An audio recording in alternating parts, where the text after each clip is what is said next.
ஒரு காலத்தில் ஒரு பசுமையான காட்டின் அருகே ஒரு சிறிய வெள்ளை முயல் வாழ்ந்து வந்தது. அந்த முயல் தனது வயதான தாயுடன் ஒரு சிறிய குழியில் வாழ்ந்தது.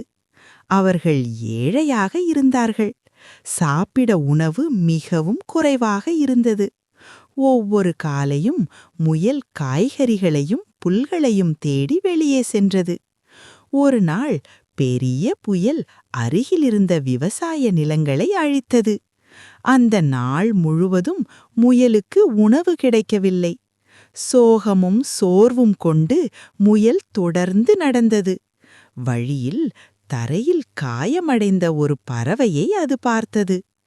பசியிலிருந்தாலும் முயல் தனது கடைசி கேரட்டை பறவையுடன் பகிர்ந்தது. பறவை முயலுக்கு நன்றி சொல்லி குணமடைந்த பிறகு பறந்து சென்றது.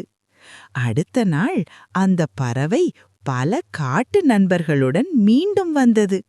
அவர்கள் முயலுக்கு புதிய உணவு நிறைந்த ஒரு மறைந்த தோட்டத்தை காட்டினர். முயல் மகிழ்ச்சியுடன் தனது தாய்க்கு உணவை சேகரித்தது. அந்த நாளிலிருந்து அவர்கள் ஒருபோதும் பசியுடன் உறங்கவில்லை. இரக்கம் எப்போதும் நல்ல பலனை தரும் என்பதை முயல் கற்றுக்கொண்டது. ராபிட்ஸ்.